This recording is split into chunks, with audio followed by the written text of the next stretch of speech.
Welcome. What it do? What it do, y'all? What it do?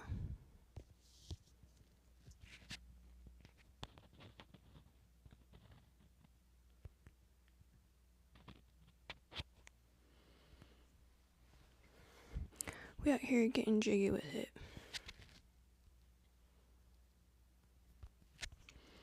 We getting jiggy with it all the time. We getting jiggy with it. Kaden, what is Gucci? What is Gucci, fam? Welcome. I'm still slightly below the weather. However, we don't stop. That's right. Who gonna stop us? Ethan? Kaden? We don't stop. We keep going. Who gonna stop us? Nobody. You know why? Because we are quantum beings. And quantum beings don't stop.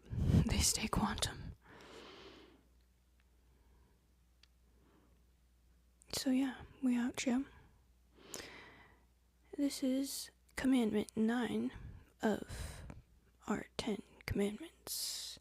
We are coming to the culmination, the completion of our 10 commandments study. It's been quite a journey that we have enjoyed thus far together. I hope you guys are doing phenomenally well. I hope you're doing phenomenally well.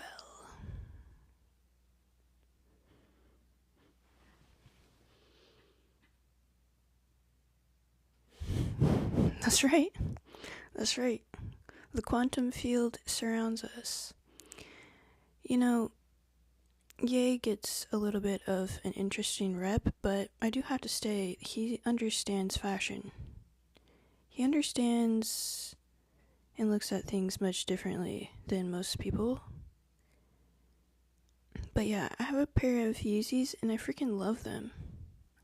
I'm like, they just make an outfit look that much better. They're not black though, so I haven't been wearing them. Thank you so much. Oh, a little sparkle, you know, a little sparkle. It's whatever. Yeah. I haven't been following, so I don't have any remarks, but I do have to say I do like Ye's easy stuff. I enjoyed that. And, you know, I think that perhaps there's some imbalance with things outside of his shoe designs. However, he is quite talented, misunderstood, and also imbalanced potentially in some areas. But you know, who doesn't get imbalanced here and there, you know? That's why we join every single day on weekdays, to make sure that we're staying in alignment, because it is very easy to fall out of alignment in this beautiful quantum world that we are in. And therefore, we gotta show up every single day with intention to stay in alignment. And when we find ourselves getting off track, off the beaten path a little bit here and there, we can just reset and recalibrate. It's just like taking care of a car. You take care of a car, and you gotta make sure all the gizmos and gadgets are oiled, greased up, and in the right places, in the right spaces, right? So, same thing with our spiritual selves. We gotta make sure we just keep on keeping on. So yeah, I mean, it's about 8:30. We could probably get started. If you guys want to add anything to the chat, feel free. I'm still slightly under the weather, but you know, we go. We freaking shine. We freaking shine, y'all. There ain't no time, no place to not shine. We're made out of the same material as the stars. We got that carbon. So, welcome you guys. Thank you for joining. Yeah, you could probably turn up your volume during this session because I don't think I'm going to be super loud. I'm still trying to, come out of whatever ailments I have going on. An imbalance of my chakras is manifesting in my 3D. So, cool. We got about 5+ peeps. Let's go. So we can get going on our 9th commandment, which essentially is, you shall not bear false witness against thy neighbor, aka, thou shalt not spread cap, thou shalt not spread lies, thou shalt not spread subtweets. Getting into the 9th commandment is evil tongue and evil mind, staying away from those things and why it's important to, and to protect yourself as well from those things.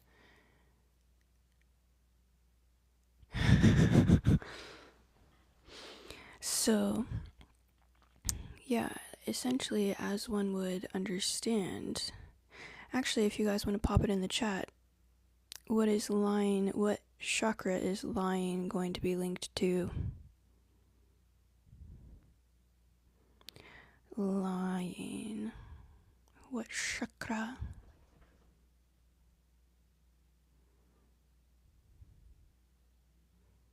Oh wait, put it in the chat. What chakra is lying linked to? You guys are better than this. Come on, pop it in the chat.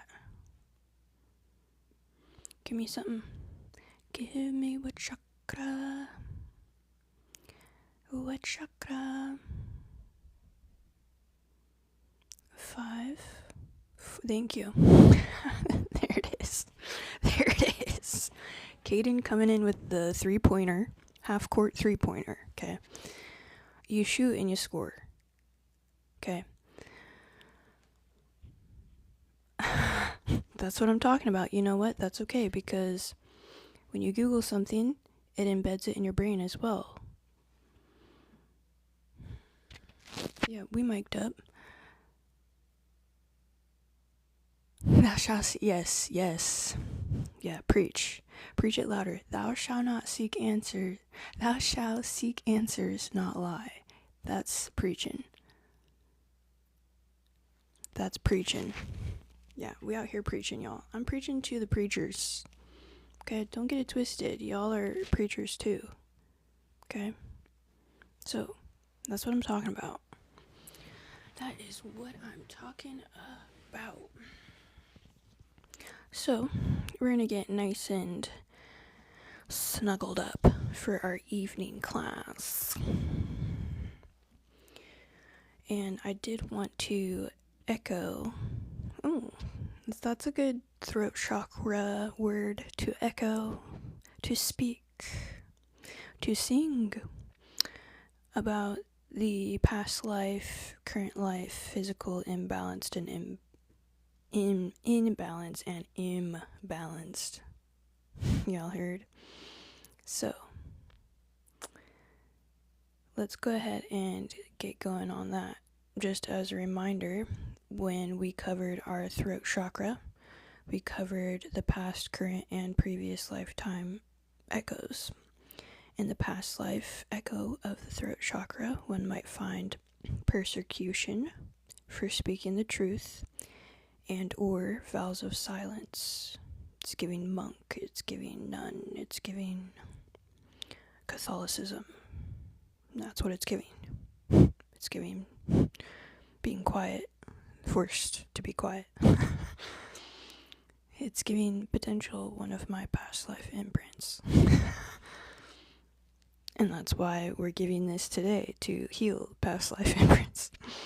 So, some current life imprints of our throat chakra, as a reminder, are going to be fear of judgment, some dishonesty, or even the disability to express our needs. Hopefully you guys can hear me okay? Now, physically, you might have some throat chakra imbalances with potential thyroid issues. I know some people that have thyroid, there's like hyperthyroid and hypo, probably. Not really sure. Now, when it comes to balancing out what that looks like with our throat chakra, as a reminder, of course, clear, authentic communication, as we all know, singing. Perfect. Giving clear self-expression, and then, of course, something that we don't speak on a lot, but is extremely important, and I kind of tied this in yesterday's class, where we have the 2 ears, the 1 mouth. It's like, okay, we don't love to hear that. Why? Because it's true. So therefore, we really should. When it's time to speak, we speak from authenticity. When it's time to listen, we listen very intently, as if we needed to hear it twice, since we have 2 ears.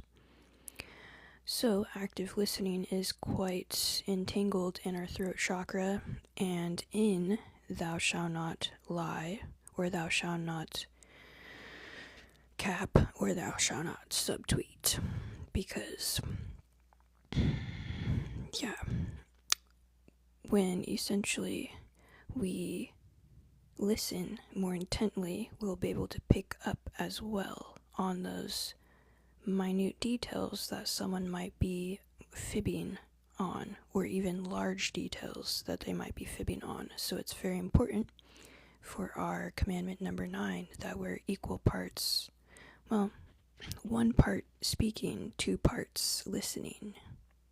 Okay, a lot is revealed when people speak, but also through their micro expressions on their face. Now, as we all know as well, with micro expressions on the face, over time, if someone is a very habitual liar, it'll probably show up as some type of natural expression on their face, as we know from Chinese face reading. Which I do want to preface any Chinese face reading that you guys look into or do yourself, or any culture that has very much so detailed accounts on face reading, never, ever, ever, okay, emphasis on never, read one portion of someone's face and then judge them for that's their whole personality, because that's not what reading a face is about. Reading a face is about putting the entire expression together, and therefore, until you understand many different micro expressions and what they mean, you shouldn't be labeling someone based off of one thing, okay? I saw, TikTok loves to put things viral, and I saw this video of this girl who was very kind, very great. She was essentially stating some different face reading, a couple of different things with face reading, and she was saying that these were the things her mom told her when she was looking for a suitor, like a partner, to make sure to not date people with these types of face, whatever, you know what I'm saying. And that's only true to a very small extent, because again, you cannot read just one part of someone's face and then be like, oh, I can't, I'm not going to date you, or I'm not going to go into business with you, or this or that. You need to read someone's face from every single different dimension and direction, okay? Because then it paints a picture of who they actually are.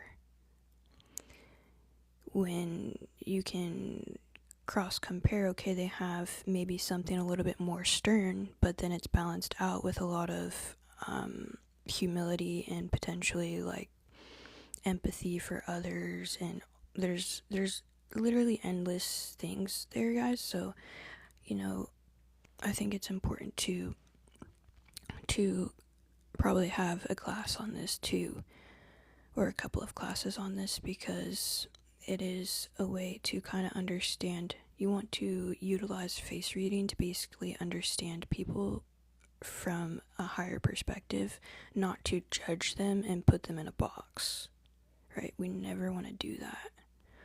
We never want to put anyone, including ourselves, in a box, okay? So, yeah, that's just a nice little side tangent. We love them side tangents. So, a more balanced expression, like we were saying, would be clear communication, self-expression, and active listening for your throat chakra. And then imbalanced is going to be repression, lying, gossip, and inability to speak truth. It's very much so giving our 9th commandment. A few ethical questions that we can jump into are, if lying could save a life, is lying moral? So it's like, okay, what's the lesser of two evils? The other ethic question I thought was really fun is, are half-truths harmful? Okay, now, what I want to say about half-truths, because here's the thing, when it comes to life, there is a lot of times protection in saying less and also doing less. Now, you don't need to reveal your cards just because the Bible says, oh, you shouldn't lie about anything. Well, guess what? You don't need to lie out your mouth, but you can keep things quiet that aren't for everyone to hear out of protection. That's called integrating the shadow, right? So, when I was younger, I was probably, I don't even know.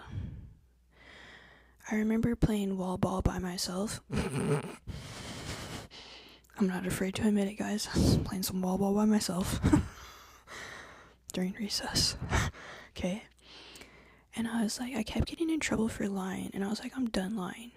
I'm done. It keeps getting me in trouble. I get caught every single time. My mom had like a crazy LiDAR.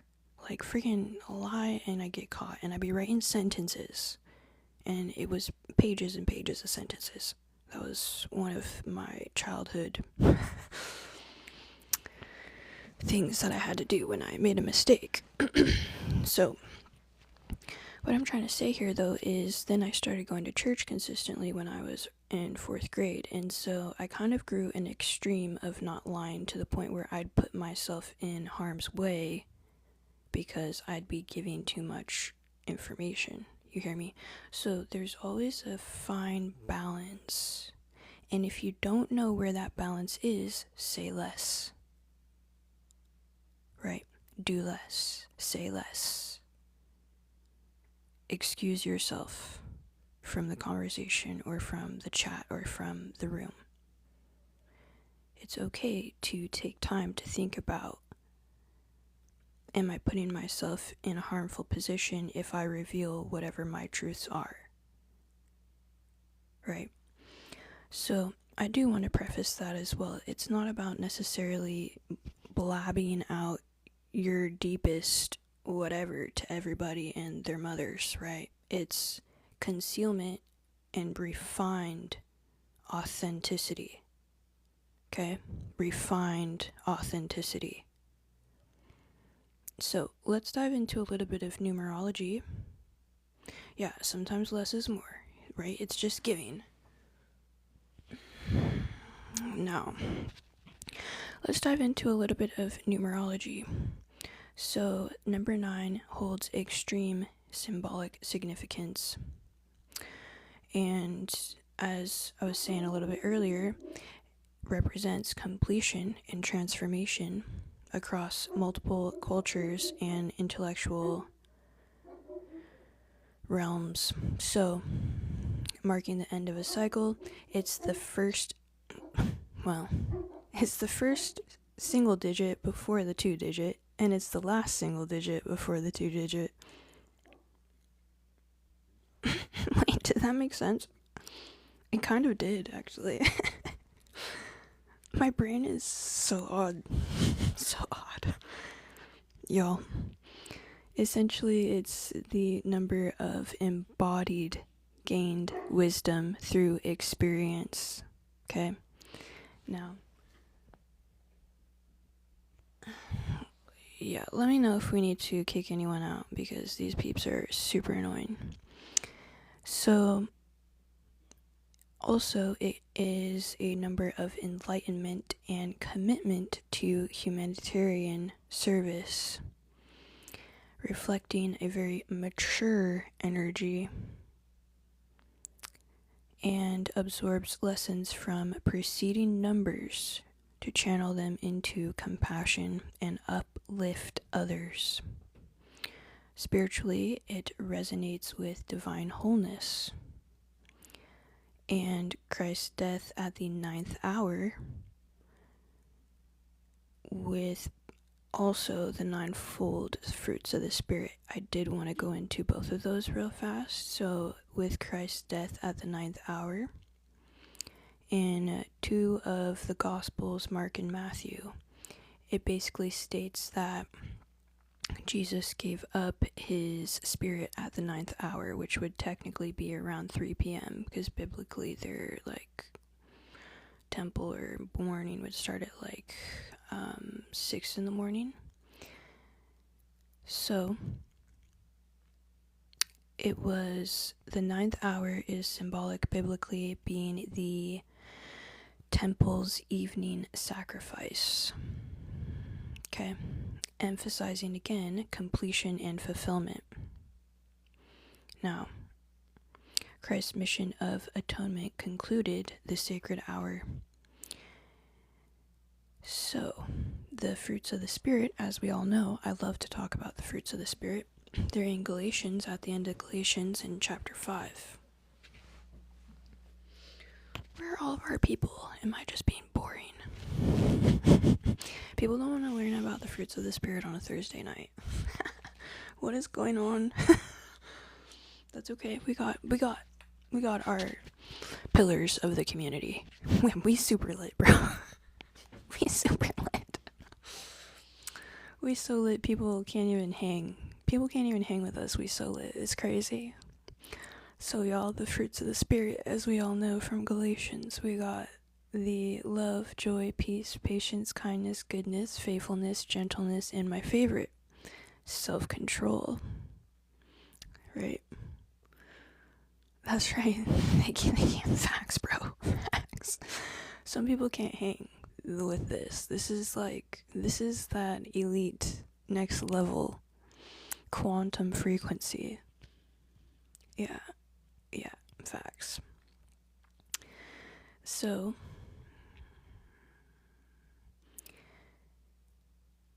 it's essentially 9 fruits expressed in, or 1 fruit expressed in 9 different aspects, okay? Showing spiritual maturity and wholeness, again, representing completion, godly character, and divine perfection in human form. I love the fruits of the Spirit. I eat those for breakfast, lunch, and dinner, okay? For breakfast, lunch, and dinner. So, in mathematics, 9 has a lot of symbology. Some of that being the sum of the digits multiplies always reduces to 9. For example, if you had 9 times 4, which we all know is 36, if you take 3 plus 6, you get 9, which suggests eternal harmony. The digital root, consistency, the divisibility rule, and the modular arithmetic properties make it extremely captivating. Okay? So, as a perfect square as well, 9 also appears in a lot of geometric structures, which I love. Geometry. Sacred geometry is like, hashtag, love it. The nonagon is a 9-sided polygon. And nonagon comes from the Greek word nona, which is 9, and gonia, which is angle.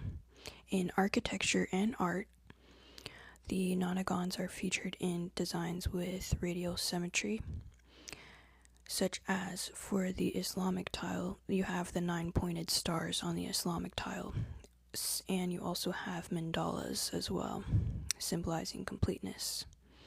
So it's essentially, the number 9 is a cornerstone of not only spirituality but also arithmetic as well, and enhances the mystique and symbol of completion and harmony. Another interesting thing I was looking into was the Norse cosmology. They have this thing called the 9 realms, and I'm not going to list out the realms because pronunciation is quite interesting. But these 9 realms form a interconnected universe, or what they would consider the world tree. Interesting how they have the world tree, and in the Kabbalah, Jewish mysticism, we have the tree of life, and we also have the tree of knowledge within Christianity as well too. So with the Norse cosmology, the cosmic axis links diverse dimensions, each home to distinct beings like gods. The number 9 symbolizes completeness, so we're seeing across many different disciplines the number 9 is the culmination, end factor, completeness. And yeah, essentially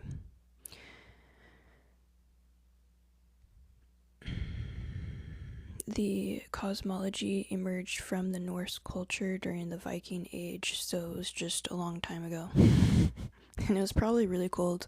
I don't think I could have survived. Now, yeah, they illustrate a balanced yet tense cosmos where destruction and renewal will intertwine, echoing universal themes of transformation.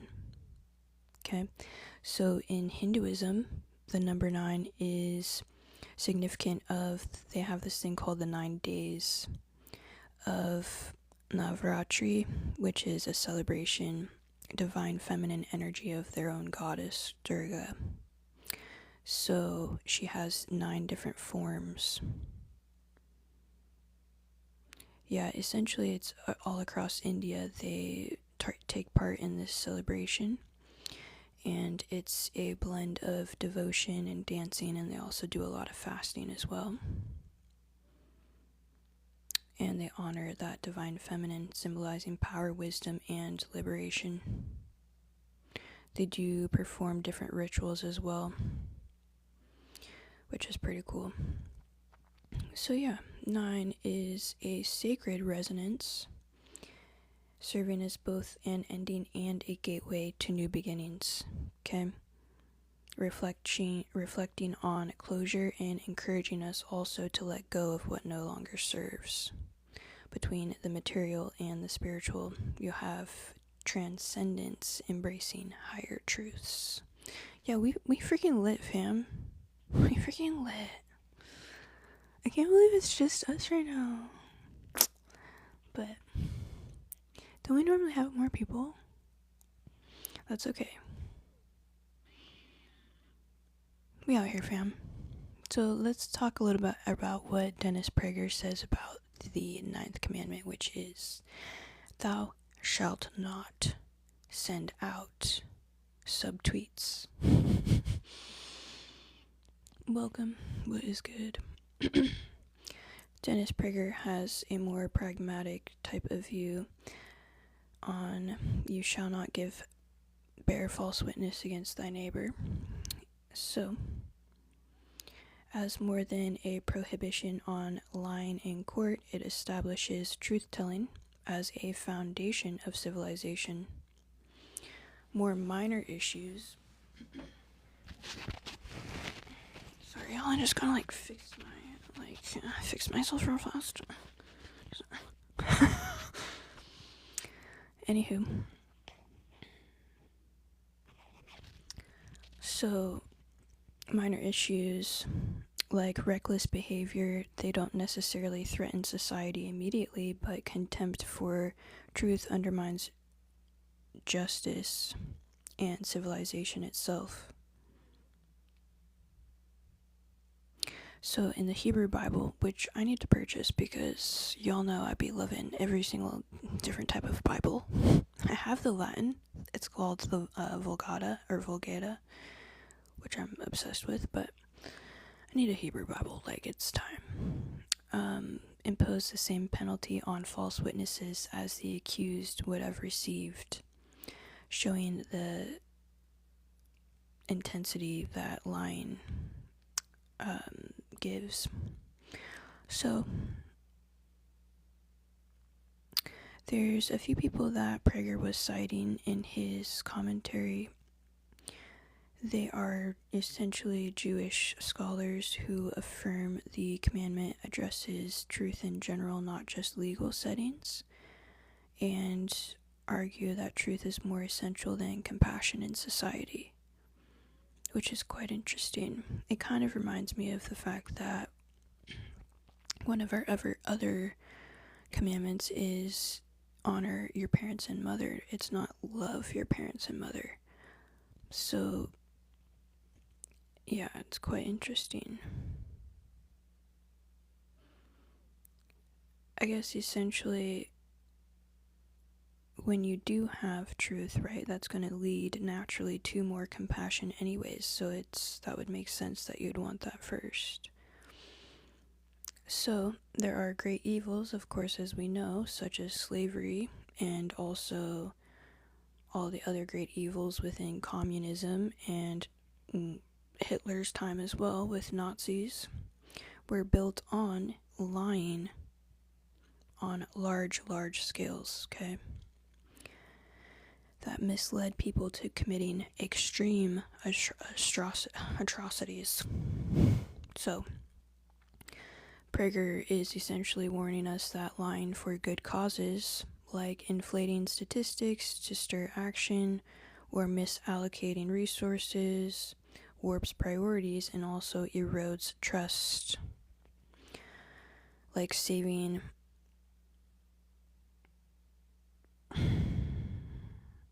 essentially like outweighing the duty to tell the truth. The 10 Commandments are a moral blueprint that stand with truth as an essential cornerstone. Now for our favorite, Dolores Cannon, my bestie for the resty.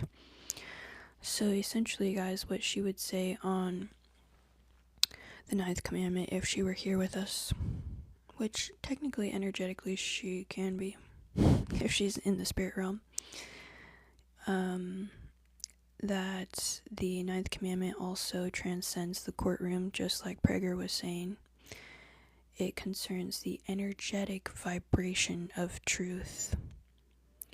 And since everything is energy, every word, every thought we have, every action always carries a frequency with it. Okay, anything that's done, everything that's energy also is frequency. And these things ripple into our collective consciousness, as we already know. And lying essentially will create energy knots that distort the field and must be corrected. How do we get those things corrected? Well, as you and I and we and he all know, is through karma and soul lessons, or as the Kabbalists say, our tikkun soul corrections. So when anyone bears false witness against another, this is serious since it interferes with our soul's contracts and also free will. Okay. Each soul does have a plan for growth and challenges, but lies can actually derail you off your path, causing unnecessary suffering or delaying lessons. So falsehoods boomerang back and create karmic entanglements with people we don't want to be entangled with. Cannon emphasizes that truth aligns with higher dimensions of consciousness.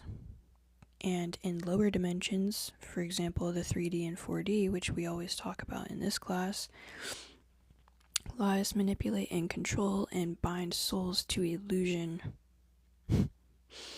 In the higher frequencies, which would be the 5D plus, we see that truth is a natural state and lies cannot hold form. The 9th commandment reminds us to live in alignment with truth and to ascend, which that's what we are doing, us three. Ascending on a quantum scale. Bearing false witness will actually anchor a soul in illusion, while truth can accelerate evolution back to source. The commandment, don't lie, is an instruction, a universal instruction staying in the frequency of truth, for only truth will lead you home. They say the truth hurts or whatever. Well, it only hurts if you can't handle the truth. But the truth really does set you free. That includes, y'all, of course, not just truth with others, right? But being, a lot of times we're lying to ourselves. The worst lie you could ever do, I'd say, is lying to yourself. Being in an illusion that you've created because you're lying to yourself, right? Or, you know how sometimes we go for justifying something. Well, that's kind of a lie when we have to justify things. When you catch yourself justifying something, it's a good time to just have an outer awareness of, oh, am I like lying to myself? Because y'all, we don't want that. It's always, it's always best to be 100% honest with yourself and act from that honesty, right? There's actually been multiple times in my life where my honesty has saved me. It's quite awesome. Even in a world where everything is riddled with lies. I mean, it's disgusting. You look at some of the labels, right? I'm sure you guys can pop things in the chat of, like, anytime you've just been slapped with a clear, blatant lie. The headlines of a lot of the media, lies, all lies. Like, the amount of lies that technically we swim in as a culture every single day, it's quite scary. It's like, how do we function when everything's so riddled with lies? And that's why, you do need to have discernment on what is true and what is not. And that's again why you question everything, to include anything, like literally anything, especially when they're like, this is the absolute truth. That's when you should be like, oh, is it? How so? I like to work things backwards. Actually, guys, the best thing I like to do when I'm questioning everything, sounds like quite a task to question everything, right? My favorite thing, how I go about questioning something, is I ask immediately, especially if something is not necessarily triggering, but like, if someone's saying something and they're like, this is the absolute truth, they're saying it with their whole chest, I immediately think, is the opposite true? Because that's a really quick way to get to the bottom of something, is to invert it. To say, is the opposite true? That's my favorite question to ask. And like going on the path of discernment, is the opposite true? Because then you can create solutions as well, because you're looking at things from both extremes. You're not necessarily, polarized, but you should look at things from the extremes and then fill in the middle. So then you can get the full spectrum, right? And then you can come from a place of neutrality, because you're like, oh, I see that when I question, is the opposite true? Or is it also true? Yes, and? Or is it not true at all? And yeah, so I'd say that's my favorite way to quickly find discernment in something is by asking, is the opposite true? Because when you can answer that question, as we know, the better our questions are, the better our answers will be, because when we ask, it is given, it is found. We will receive. So yeah, I highly recommend just even doing that for fun. Like, whatever your truths are, whatever your beliefs are, or whatever someone comes to you with and they're like this, and that, just to be like, oh, is the opposite also true? Or is it true at all? Or is it like, it's fun to start to go at things from that baseline of, is the opposite true?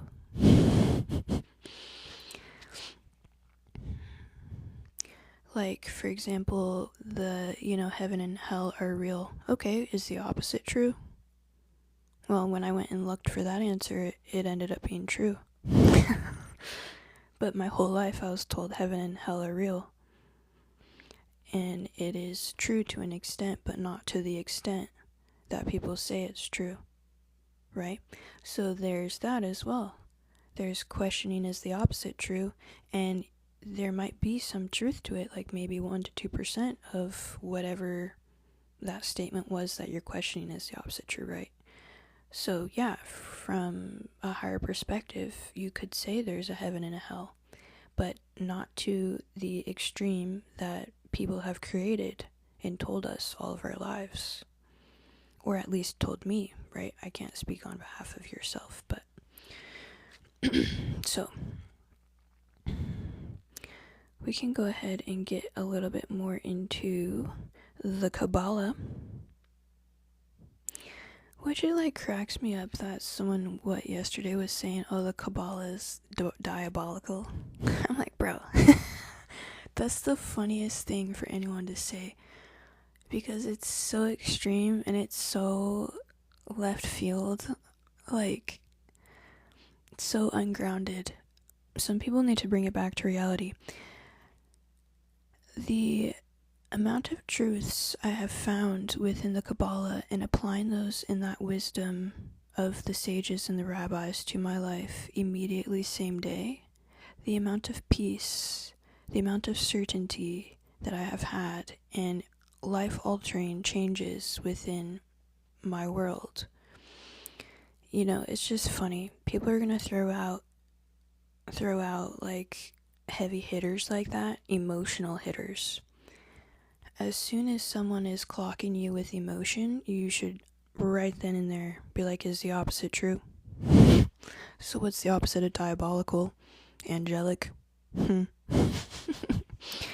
Because we know that when something's extremely emotionally charged, emotions are from the 4D. It's still a little bit lower, right, on our scale of dimensions. We're trying to be quantum dimension.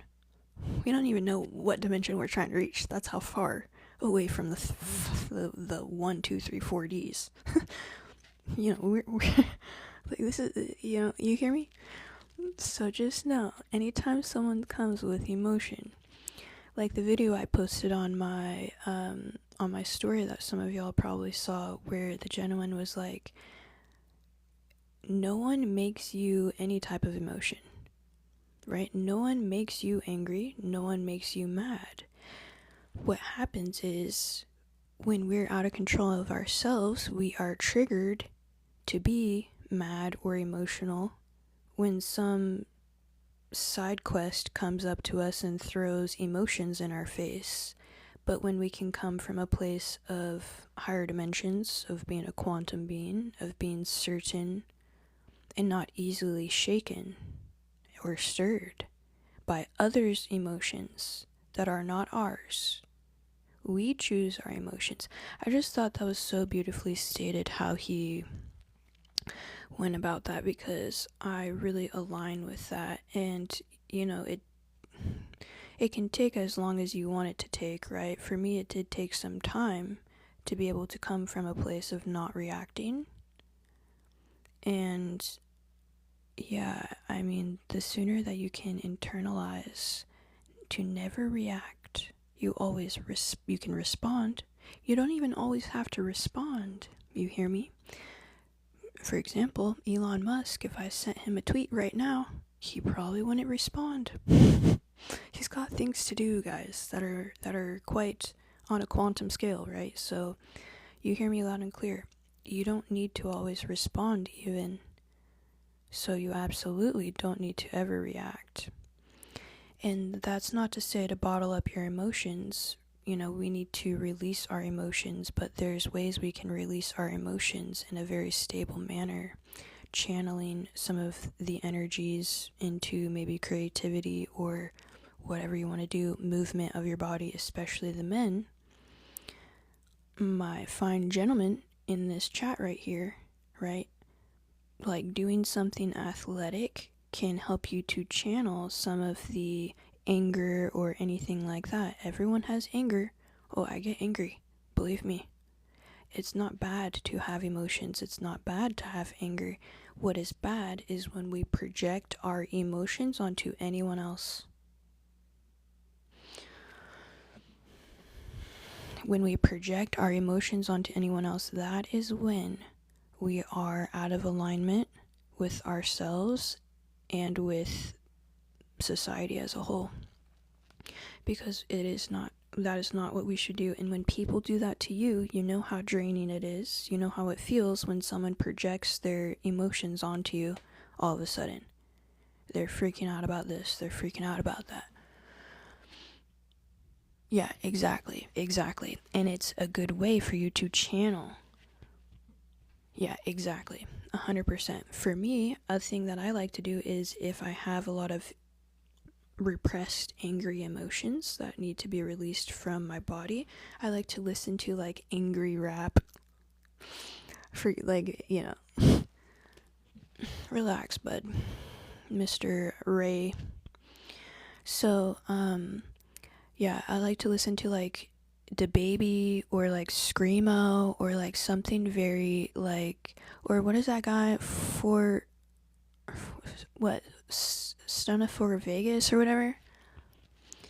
Stunner for Vegas or whatever. He has a lot of songs with DaBaby. Like for me, it's going to be different for everyone, but you can utilize the emotions of music in songs to help you in channeling out some of that energy as well, which is quite cool. So you don't ever necessarily need to put it, not necessarily, but you don't ever need to put it on anyone else, which we already know. We can channel these energies, take time to ourselves, you know, if we need to decompress and channel some of these energies, right? It's very, very important. For women, it's really helpful, of course, to go on walks. The anatomy is a little bit different, so a lot of times it's not as great to do like crazy things in the gym. More power to you if you do that, but essentially long walks are really good for women, or even, you know, all the stuff that you do on the floor. So yoga, Pilates, stuff like that, something a little bit more toning can help channel channel emotions as well without putting them onto anyone else. Breakdancing, for sure, bro. Freaking shoot.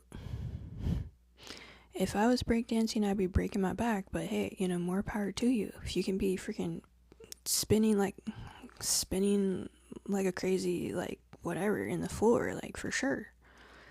Dancing is also very, very good. But yeah, so there's plenty of ways that we all know that we can actually channel some of the energy to be beneficial to not only ourselves, but anytime we're doing beneficial things for ourselves, we already know we're giving back and doing beneficial things for the collective as well. Exactly. So art is a really good thing. You know, some of the best music or even paintings or this or that came from some type of catastrophe, right? I'm not trying to break, facts. You know, came from a lot of pain, a lot of emotion, a lot of turmoil, a lot of beautiful, beautiful things that have been created in our world usually stem from some type of darkness or heavy emotions that needed to be channeled somewhere, which is really cool that we have that ability, and that's available to us to do. Yeah. So, thank you all for being here. We're just discussing the 9th commandment, which is thou shalt not cap and thou shalt not subtweet. Gen Z form, Gen Z style. I'm gonna grab a drink of some tea right here. 100%. These emotions are positive things, but we have to see them as positive. We have to notice that they're there, and we have to channel them into something positive. Emotions are not bad. It's when we project them onto others, which people love to do. You go online and you go, especially like Facebook, right, or whatever, people just projecting emotion after emotion. I'm like, my favorite thing to actually add on to Facebook when someone's like projecting emotion towards me is check your resources, like check your sources, because for one, they don't know what they don't know, and they don't know what they're talking about, and their resources and stuff is like, I don't know, like tabloids are just lies. Since when have tabloids been truth? I don't recall them ever being truth. You guys tell me if I'm wrong, but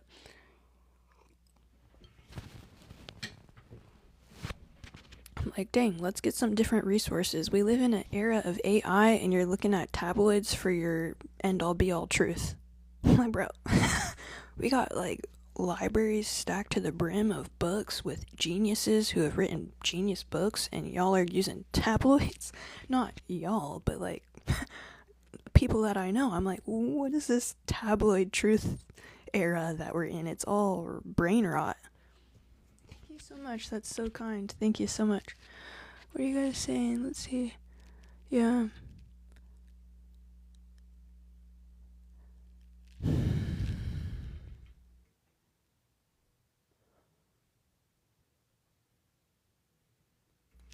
Yeah, so anywho, we can, oh, thank you so much. It's very kind. We can get back into the Kabbalah and kind of what's stated there with the 10th commandment, or excuse me, the 9th. Tomorrow we'll be finishing up with the 10th, and then next week we're going to do Charlie Kirk. So I hope y'all will be there for that too, because it's going to be super fun. It's always a good time in here. That's what we do. Quantum leap. So for anyone who doesn't know, the Kabbalah is essentially a bunch of different writings from Jewish mysticism. And yeah, I love it. It's amazing. So, thou shalt not subtweet, thou shalt not cap, thou shalt not lie. The spiritual profound truths within the 9th commandment here. Essentially, from the Kabbalah aspect, it protects the structure of divine creation. Okay? Thank you for the hearts too. We're already at what? 4-6? Dang, shoot, son, we out ya. Don't get no carpal tunnel now, though, y'all. Man. Yeah, so truth from the Kabbalah aspect is the foundation of the universe. Now we'll talk a little bit about the different spherot, which is essentially, sephirots are like the circles. There's 10 of them on the Tree of Life. And I actually am going to post, probably tomorrow, I have this really cool thing I want to post for you guys that is the Tree of Life, because there's 10 spherot, which are essentially, for anyone who doesn't know, they are different energies that link us to the divine and anchor down into the 3D. So yeah, I have this chart that is the 10 commandments and each of the spherot on the Tree of Life, and I'll be posting that probably tomorrow. So you guys can see, I really like that visual. I just feel like it's really quite nice. And I think you guys will enjoy it as well, because it kind of anchors down like what I'll be talking about. But yeah, the Yesod is the base spherot on the Tree of Life, and it's the foundational piece where all of the other energy anchors into our 3D. So it's Yesod channeling divine energy into the Malkut, which is the physical world, associated with integrity and the covenant of speech. When it comes to false witnesses, this corrupts the Yesod, as one would understand, and distorts the flow of divine energy. Okay. Lying introduces falsehood and fractures your vessel, blocking divine light. As we know, we are all light beings with our chakras, Roiji Biv, prism of light separated into color. Okay, so the power of speech, the Kabbalah teaches us that words are actually creative forces, which we all know and understand, because we're just talking even about music, which is an essential creative force that we all get to enjoy and share with each other. So God's speech creates the world. In Genesis, which I have some of my Bibles right here, let there be light, right? We all understand the power of words that we can create from what we say, right? Humans are made in divine image. We have God within. So before that, essentially, since we do have God within, anything we speak, you guys, can actually help us to shape our own reality. And this is, again, too, why prayer is extremely important. Prayer is similar to affirmations and ask-affirmations, which I personally love.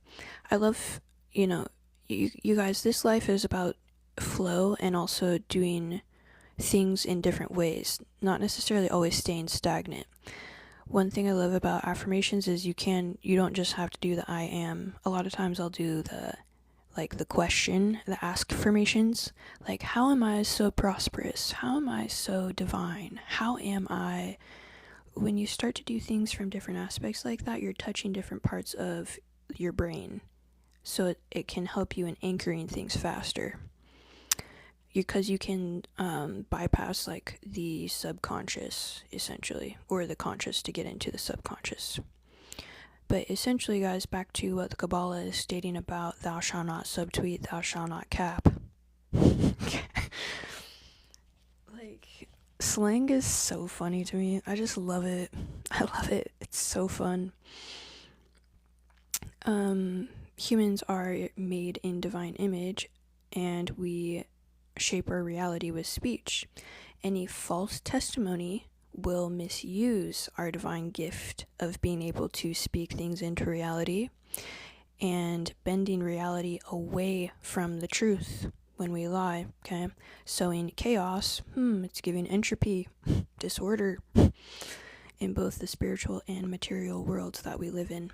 So, truth is alignment with eternity as well, higher vibrational. The Hebrew word for truth is emet, which spans the alphabet. This symbolizes truth as whole and eternal. Falsehood, which they call sheker, is unstable and represents imbalance. When one bears false witness, this aligns one with fragmentation and illusion, not divine order. Fragmentation makes my skin crawl, and so does illusion. These things make my skin crawl, y'all. So, from the more ethical and mystical standpoint with the consequences there, when we have rectification of speech in our tikkun, essentially, guys, you'll have more deposits in your negative karma bank, and your tikkun is your soul correction, right? The idea of the tikkun is to correct these things, not to add to it. Because we all know we don't want to add nothing, no karma bank bad. We want to add only good, dharma bank nice and fatty, okay? So lying damages spiritual bonds between souls and creates disharmony. truth, on the other hand, will strengthen channels for more divine energy. So you can anchor in more divine energy through your Yesod, your foundation. The 9th commandment calls for guarding the holiness of speech, and upholding it rectifies the soul's Hod, fostering a world where speech becomes the vessel for redemption. The Zohar, which is a Kabbalistic book, ties this to Ecclesiastes chapter 12, verse 13, and essentially ties it to ethical truth of divine light, Malkut. By embodying truth, one participates in your tikkun olam, which is repairing the world. Because essentially, from the Kabbalah standpoint, guys, we have our own individual tikkuns, where we're our soul corrections, and then we also have the tikkun olam, which is everyone. So we have our larger soul correction together, collective consciousness-wise. Okay. So let's go into. Feel free to pop anything into the chat if y'all want to chat about anything, but we can get into our boy Toddle time. It's Toddle time. Aristotle. Okay, so essentially he states that truthfulness is a key virtue, and lying is obviously morally wrong, destroying trust and the foundation of the polis, the society. Bearing false witness is a grave distortion of justice, harming individuals and harming community. So, justice for our boy Toddle means giving each person their due. False testimony robs someone of honor, safety, and property. You know, one thing I do want to say about being honest with someone is the fact that you can actually tell a lot about someone when you can be honest with them, or when you can't, based on how they react, right? To what degree can someone take honesty? If it's a higher degree where someone's like, yeah, you could tell me the absolute truth and I can handle it. What's good, Kingsley? I'm so glad you're in here. Let's go. We out here with the sparkle. What's good? We out here shining. Hey, good to have you in here, fam. Let's go. So I was just saying that essentially one beautiful thing about telling the truth is when you tell someone the truth, it'll reveal to you a lot about that person that you spoke the truth to. Can they handle the truth? Right? Someone who can handle the truth is actually vibrating at much higher frequency levels. For example, I always talk about our boy Elon Musk. Maybe I need to get a few more analogies but I don't know, I really enjoy who he is as a person too. I feel like he has good things going for him, as we would all understand. Essentially, what was I saying about that? Oh, he's someone that can handle the truth. You know, to the degree that someone can handle the truth speaks a lot about who they are as an individual. Because we all know that we'd much rather know the truth. Well, I can't speak for everyone outside of this classroom, right? But a lot of people in this classroom understand that, we want the truth. But the whole adage, oh, the truth hurts? Yeah, I can. But you know what's even more painful? A beautiful illusion. Fractured grid, right? Fractured entropy of things falling apart from illusion, disorder, chaos. I'd much rather know the truth. We know a lot of people, via whatever, our own social groups, or even on social media. Specifically for me, I always see it on Facebook, where people are just living in lies. They love it. They bask in lies. They love swimming in lies. They only want to hear lies. And I'm like, how miserable could this person be? Because here's the thing about truth. A person that wants the truth is also someone who is in alignment with themselves and can honor the truth with themselves. Right? They're going to be more truthful themselves when they can also honor the truth, because as within, so without, as above, so below. Thank you so much. That's so kind. Look at us, y'all. That's so kind. Thank you so much. So, yeah, I challenge you guys, to test some of the relationships in your life by how open and honest can you be before they crumble and crack, right? How open and honest can you be? We should be able to be open and honest with everyone, right? But there's some degree where some people will literally fold and crack under the truth. And this is just the harsh reality of what we're currently experiencing and where we live in this day and age. Yeah, so I always respect someone who wants the truth and can handle the truth, because as we know, much people would rather live in a beautiful illusion. I just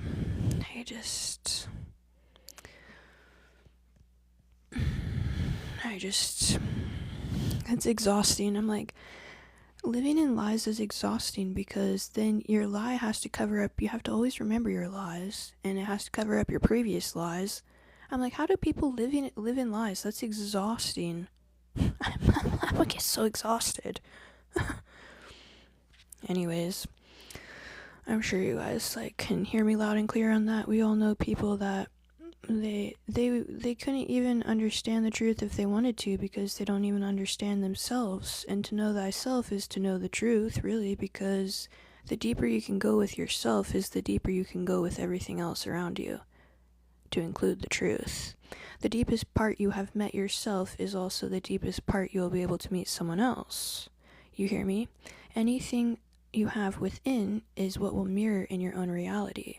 So when I see and you see people swimming in lies, it must be a very miserable life, because they don't also know themselves at all. Someone who knows themselves very well is not going to swim in lies in a beautiful illusion. Just food for thought. It's just I don't know, it's like a new pandemic we have outside of the OF website. Is another pandemic is our lie pandemic. It's a straight pandemic.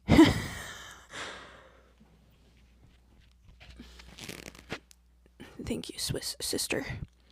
So, yeah. Now, back to our boy Toddle and what he says about the truth. So, essentially a balance between boastfulness and false modesty. False witness disrupts balance and manipulates reality for ego, or even self-interest.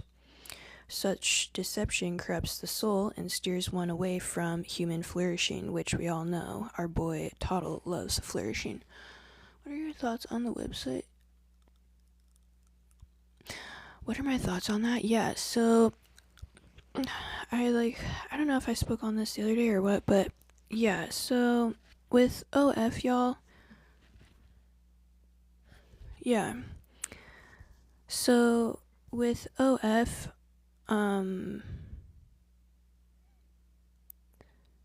you know what OF is, OnlyFans, right?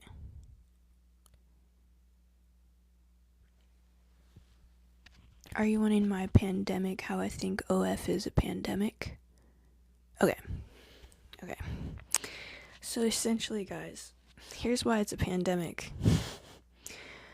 There are many reasons. I guess one of the biggest reasons that I know would be the karma entanglement that one will have.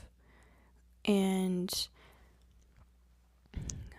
essentially, when you are wrapping yourself up energetically with so many people, some girls are like, oh, 2,100 men paid for this house. I'm like, my spiritual self right away is like, oh my god, the amount of like karma that person's spirit will be wrapped in, because everything, as we know, everything is recorded, right? Everything. And it's all stored within, everyone likes to say different things, Akashic records. There's many different things on the spiritual side where these things are stored. That's for sure one of them, like the tapestry of life or even the quantum field of information. Everything is notated, okay?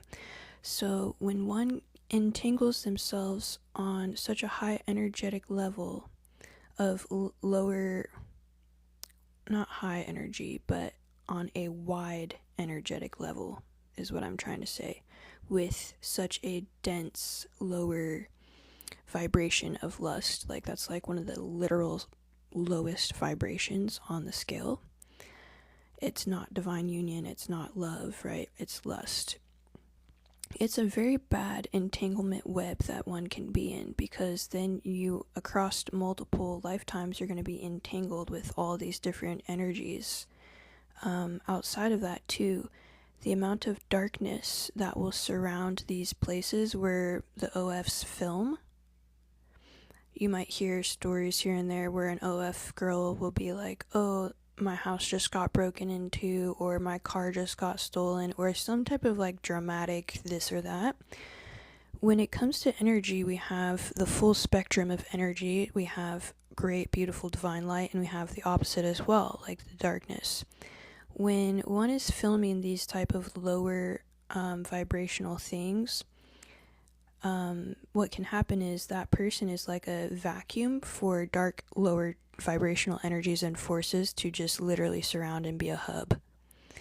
It's quite dark. It's quite sad. When one is like souls can get addicted to things, right? And you can actually keep those addictions with you, and it'll be your next lifetime and however many lifetimes it takes for you to actually unravel these addictions. And of course, lust is an addiction. That's one of the many addictions that one could have. So what happens too is when one gets addicted to something like that, such a lower vibrational dense energy, it completely stagnates their spiritual quantum growth that we always talk about on here, of we're wanting to ascend at a quantum level. We're not wanting to move like pond water, which we know pond water stays still. So you can essentially get stuck in a very dense, low vibrational energy, what one would call in the astral realm, or on the other side, spiritually speaking, would be the lower astral realm, is where lust and addiction to these types of websites and stuff reside, okay? That's like what one would consider HE double hockey sticks, if, that were a thing. It's just the lower dimension of the spiritual aspect. And the crazy thing is, too, these souls can actually, people that get caught up in these things, whether it be drugs, whether it be gambling, whether it be, the lust aspect, they get so caught up in these things that a lot of times they won't even ascend or learn on the other side. They'll actually project themselves into the 3D space here. They get like attached to the 3D because it's such a low, dense, dark energy. And from my understanding, what will really happen too, which this makes my skin crawl. Y'all, when I tell you this makes my skin crawl, the OF models who are filming themselves in their, wherever they are, from the spiritual side, the spiritual aspect, they're going to be surrounded by other souls who are addicted to lust. So how creepy is that? That not only are you, if you are a OF girl, right, or man, doesn't matter, not only are you getting yourself intertwined and wrapped up with the 3D hundreds of thousands of people that watch your content, right? You're getting yourself entrapped in their energies and karmically for however many lifetimes. You're also attracting on the spiritual side the lower astral realm is going to surround where you do your filming. So energetically, you're going to be surrounded by dark energies and people that are also addicted to whatever you're doing, but they're on the spiritual realm side, and they can project themselves here and there too, which is called like an apparatus or like a ghost, right? Yeah, there's so many dark things about that whole, it's a freaking pandemic. And the thing is,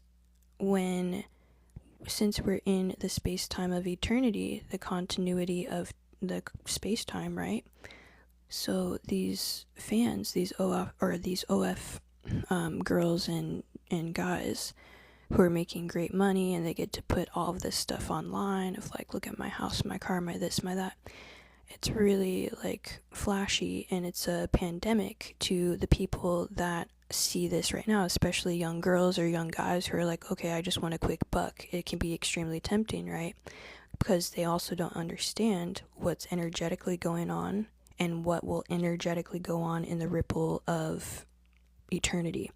When you zoom into their life today, it looks really great, it looks really flashy, they have control of finances or what have you, but when you zoom out and you take a look at the span of eternity, that's when it gets really nasty, really mucky, really dark, really like, essentially all of the souls, doesn't matter if they're alive or dead, when they reincarnate, they're going to have to get past and get through these lower dense addictions. These addictions is going to be a soul correction, and they will stay there until it is a full soul correction, where they have risen out. Because addictions, y'all, are lower vibrational energies, and they also, addictions, if you're keeping those on you and with you into your next life, thank you so much, you're going to be on the other side. When you pass away, you're going to be in the lower astral realm, which is all the lower frequencies. Imagine being around, think of the person or the energy that you've been around, where anytime you get around that person or that energy, it makes you literally want to like it makes your skin crawl. That is energetically what it would feel like being in the lower astral realm. Like you're like, I want to get out of here, because it doesn't mesh with your frequency. Your frequency is going to be at a higher tier on the other side. And believe me, all these people are loved the same, all these souls, right? It's not about you're better than them or they're better than you or this or that, right? We're all loved the same. We're just at different aspects within our growth ascension on our soul's path. You want to be up here because this is that good. This is all fake and pretend of like, oh, it feels so good to be whatever in my lusty, dusty, crusty energy. That's all like fine and dandy, but it's all an illusion. What's the good stuff is ascending, is being in the higher vibrational frequencies, being in the higher planes, going to potentially even other dimensions when you reincarnate, because from my understanding, and this is something I still need to do more research on, a lot of the people that are in the pandemic of these lower lust energies, to include drugs, to include anything that is a extreme addiction, these souls more than likely are actually going to be staying on planet Earth, and there's like a new cool new universe being either made or already made where all the other people are going to go. So essentially we're not even going to be surrounded by this lower dusty crusty lusty anymore, which will be really cool from my understanding. So maybe we'll have 1 or 2 reincarnations here again, but then we'll be, I don't even know if that's a thing. Like, I feel like we're probably going to be going somewhere else, like way cooler, without all these nasty lower vibrational energies. People will get stuck, and that's on them to break themselves out, just like all of us, right, have risen from lower dense dark times in our lives many, many times.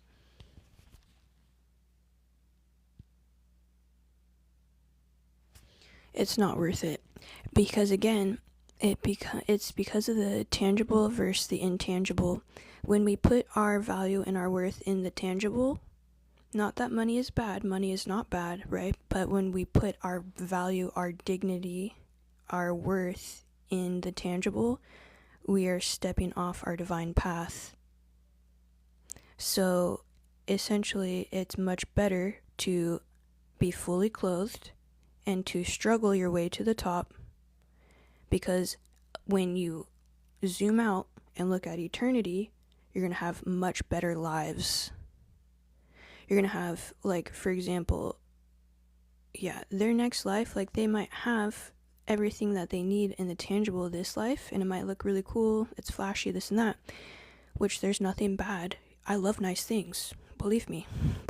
I wish I had a jet, and if I did have a jet, I would actually learn to fly it, because that's badass. However, the thing is, guys, when you zoom out from this lifetime, this is just one ripple in eternity, right? That's it. This is the eternity game, not the let me just, get this one lifetime and this is my last lifetime. So, yeah, I would much rather be at the homeless shelter than putting any of anything online. Now, and that's because I understand the game of eternity. If I didn't understand the game of eternity, the answers might be different, right? So, yeah, it's something, guys, that might be flashy in this, but it's a pandemic because it's going to keep a lot of souls down in, like, what would be considered more darkness, down in the depths, anchored. As we all know, it's extremely challenging to rise above denser, heavy energies, because they're heavy, they're dense, they're slow oscillating. When you look at a frequency, the higher frequencies are like really quick oscillating. It's much easier to start ascending once you can rise from the, like, I would say like 4D and below. But yeah, it's a freaking pandemic, and yeah, it's better to struggle than to sell your soul, essentially.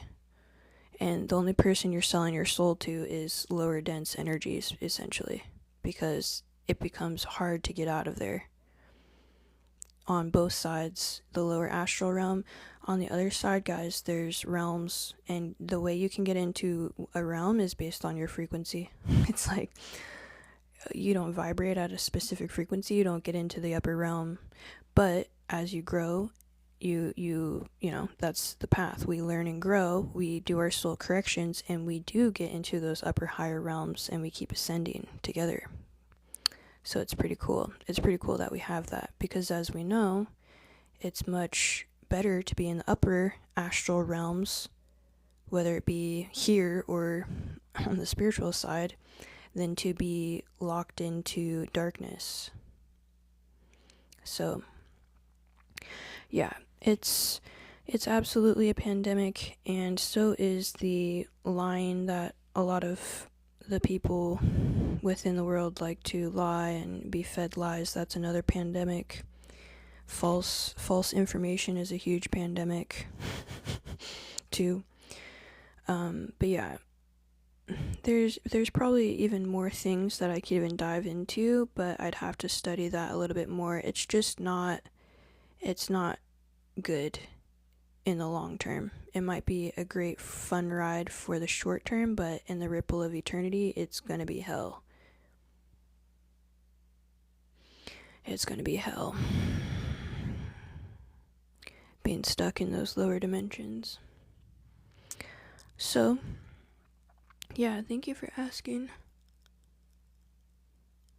But, yeah, fake news is literally a pandemic as well. It's like another strand of a virus.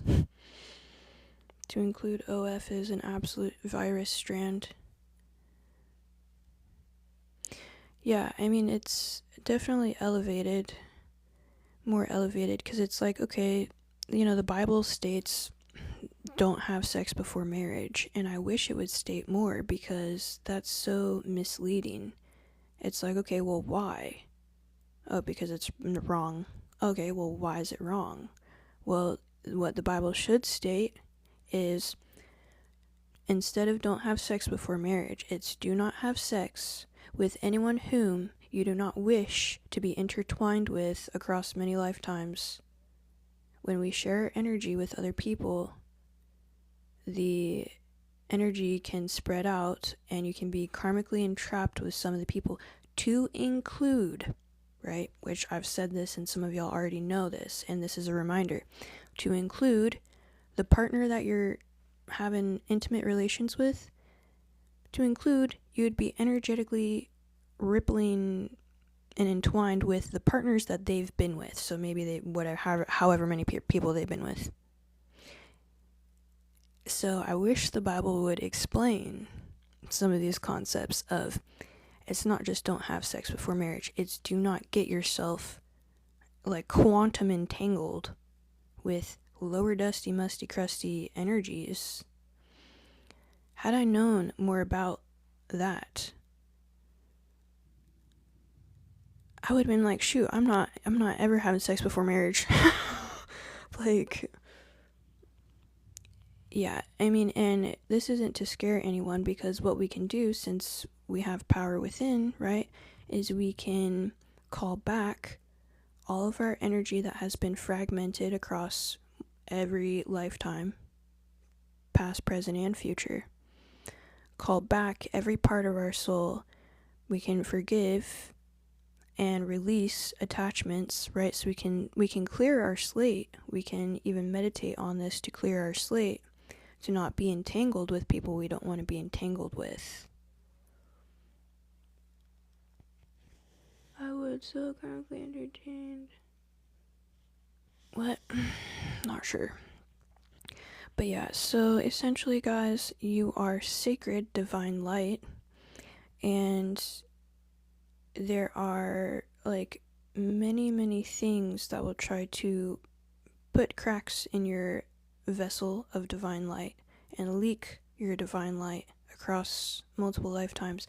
So you want to contain your divine light and grow it, right, as much as possible. And one way to do that is through sacred union when it comes to things of the intimacy side. But yeah, so I wish that the Bible said a little bit more on that, because I'm like, that would make a lot more sense. Like, had you told me that when I was younger, I'd be like, when you think from the lens of eternity and not just from the lens of this lifetime, your decisions change. They become much better. They become more of a quantum level of decision making, where you're not benefiting just yourself in this lifetime and others as well. You're also benefiting your future lifetimes and also your previous ones too. Okay? Which is pretty cool.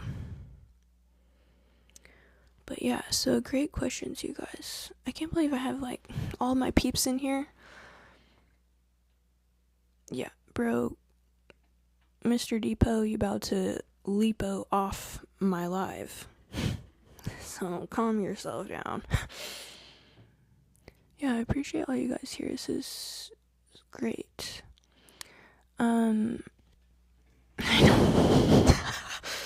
Yeah, don't make me bring out Dr. Seuss. I think it's so funny putting people in like not putting them in their place, but having them like relax. When I look back at some of my lives, I like die the way I like talk to some people. It's so funny. Okay, yeah, Mr. Curve, you're about to be Mr. Square, and Square Bear out of there, because we ain't doing this. Thank you so much. That's very kind. Thank you for the heart, but let's relax, because this is not the time or the place. We're speaking on the ninth commandment, which is no cap and no subtweets, thou shalt not lie, which also, as the people in this class already know, ties into we should listen before we speak as well, or at least listen more than we speak, because that ties also into the throat chakra and the 9th commandment. So, I don't know. I mean, you guys, like, should I tell you that I'm, like, literally, I literally buy most of my garments from, like, secondhand shops because it's just so easy to shop for me. I'm, like, black. If it's black, yeah, it's very easy. Anyways, so we do have more to get through, but it's already almost 10. So I think what we'll do is we'll probably save the rest of this for tomorrow. I'm gonna highlight more of our boy Aristotle, highlight more of his truths. Yeah, I'm like obsessed with all black. I mean, nice. It's just such a clean look. It's so clean. And it's technically both all colors in one, and also it's also the lack of all colors as well. Oh, that's very sweet. I appreciate that. King Perp, what's good? Perp is the funniest way to say purple. Like, dirty perp. Dirty perp, what's good? Y'all. But yeah, so tomorrow we'll finish the 9th commandment, and then we'll get into the 10th. We'll pick back up on what our boy Toddle states about the 9th commandment, because, you know, we love our boy Toddle. He's just got things on lockdown in so many fronts. Our boy Aristotle. But yeah, this has been really, really fun.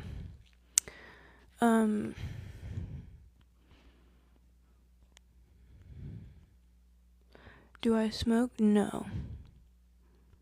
It probably sounds like I do because I'm freaking... Y'all, my throat chakra is like killing me.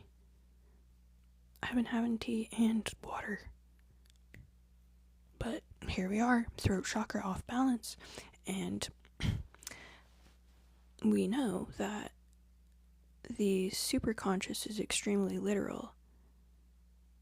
So something is quite off my throat chakra.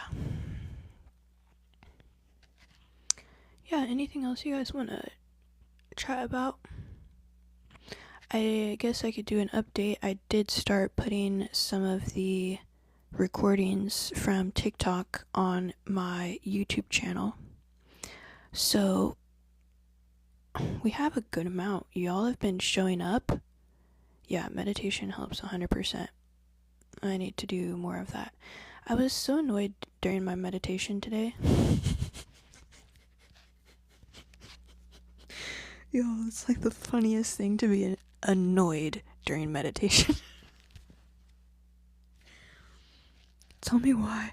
It's like you're trying to meditate to be a better person and to quantum leap, and you're annoyed. And I was just so annoyed and frustrated and like hating life.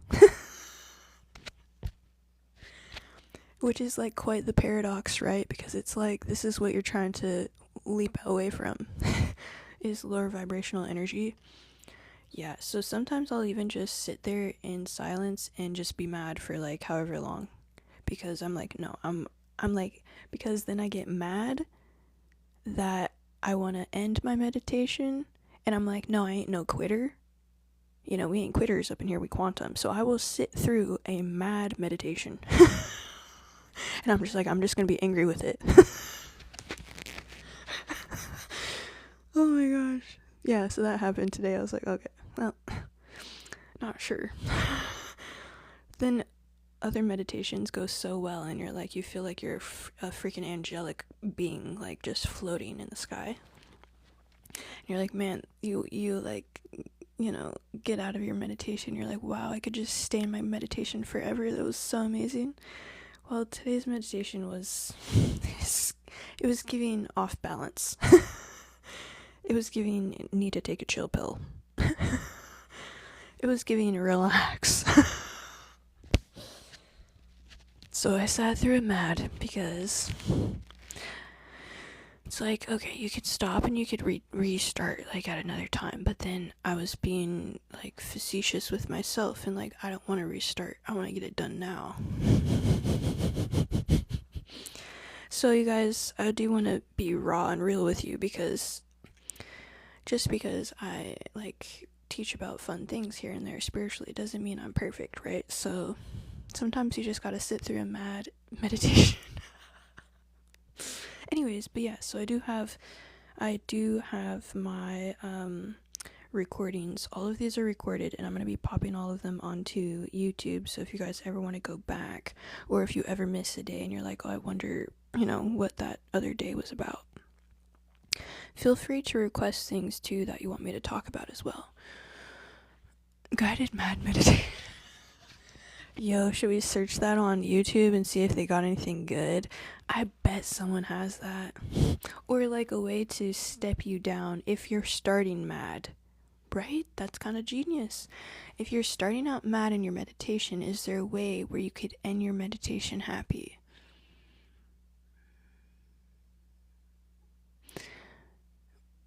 For sure. Like, if you want to go, for sure. Vegas. Y'all, the thing about me, when it comes to, for one, Vegas is actually super fun. They got those large slushies, and they're actually really good, like the pina colada or whatever, and you can do the daiquiri and stuff. What is going on, y'all? We're just like kicking it for now, talking about random stuff. Yeah, the only thing I would do with going somewhere for someone's birthday is if you actually like the person. Like, if I don't actually like the person, oh heck no, I'm staying home. Like, I'd rather be with my books than with any energies that are like, nah. But yeah, what I like about Vegas is the fact that it is very much so, I mean, it is really fun. Like, it is for sure somewhere where you can let loose a little bit. I'm a huge, let me know if you guys are like this in the chat. No Sin City for me, let's go. I'm a huge believer in not getting like twisted or sideways in your own town or state or like area, because for me, I don't know, to have someone see me slipping in my own town, oh heck no, you ain't gonna catch me slipping. But if you're to enjoy a cocktail, let's say in Miami on a yacht, that makes sense to me. That is logical, right? Drinking or doing anything twisted in your own area of residence, for me, I do not understand that. And I think it's just such a bad look when it comes to reputation and all that good stuff. That's awesome. I won't drink anywhere within my own state. I'll drink elsewhere, but yeah. Yeah, it's like, I don't know, something about the reputation or having someone you know that probably doesn't like you, because people usually don't even like themselves, and having them see you slipping, for me, that ain't a thing. I'm like, you ain't gonna catch me slipping. You ain't gonna catch me slipping. Yeah, like, yeah. Anyways, but yeah, I feel like there's always a time and a place for specific things, and to be responsible, we're to enjoy life. I know I talk about being, yeah, like, we're to enjoy life from a responsible aspect and standpoint, you guys. And to enjoy life is to also have control. Yeah, you ain't gonna catch me slipping. That's facts. That is facts. But yeah, anywho. So, amen to that. I mean, here's the thing, like, essentially, guys, facts. Here's the thing about alcohol, like, it's technically a spirit, and it can invite things that you don't want. with life, I think that it's more about who you're with. That should be the party, not necessarily what you're drinking, right? Because if you're with people whom are just fun, they're authentic, they're themselves, then you're having a good time. You're having a good time with water, right? With soda water, with a lemon and a lime. Believe me, I think the people can make the difference, or just even being your own self and liking your own self, you don't need additives or substances, right? So, yeah, I'm a huge believer in it doesn't even matter where you're at as long as you're with the right people. So, anywho, I feel that it's okay to enjoy. Yeah, that's the thing. And especially if you know yourself very well, you should always act from a place of knowledge of self, not from a place of influence of others, right? So, yeah, if you're working from that space of knowing thyself, God is within, then your decisions will be very sound. Yeah, because technically we don't really need any extra substances. One thing I will say, is this okay to say on TikTok? One thing I really actually enjoy is mushrooms. And I'm like, these are from the earth. Do I do them every single day? Absolutely not. I do think that microdosing is bad too, because people can get off the dome. I know too much about the science behind the brain, where you can I actually talked about this on my last video on YouTube. It's called Alice in Wonderland syndrome. Essentially, we all know Alice in Wonderland, right? You accidentally do something to the chemical composition of your brain through microdosing or dosing on whether it be synthetic drugs that are man-made or, mushrooms.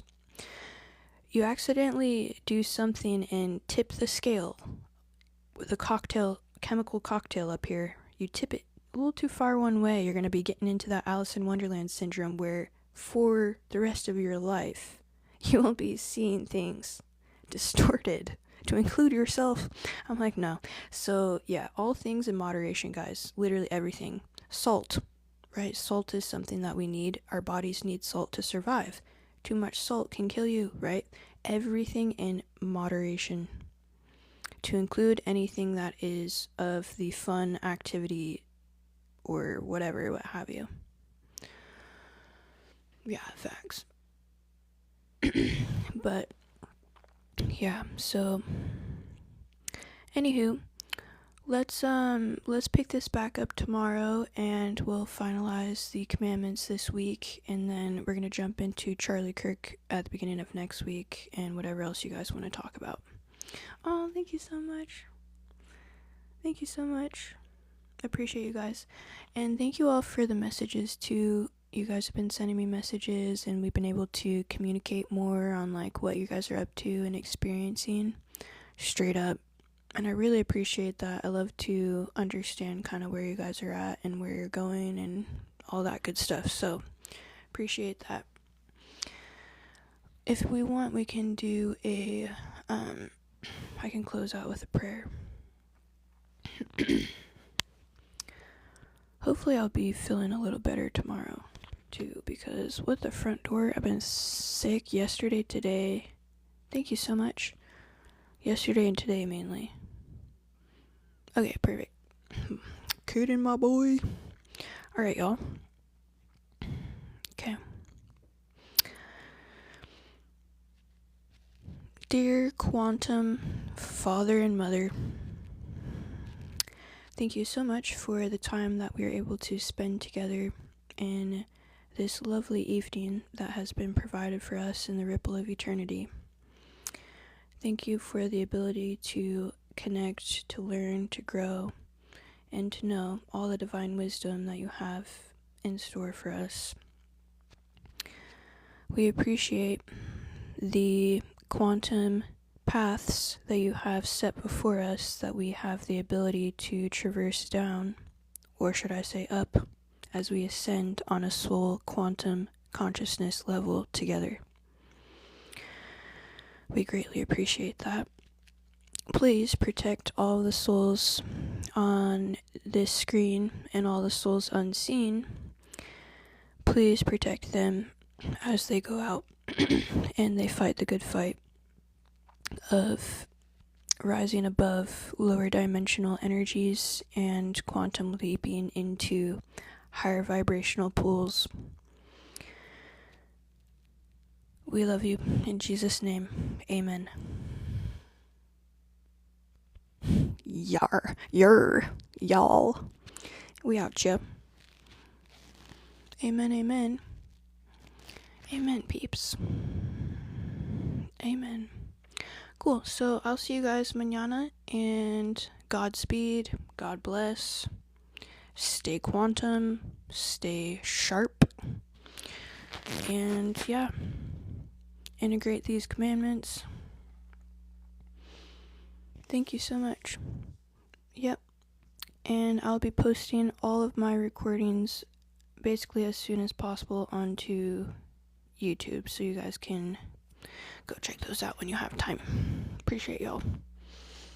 Godspeed.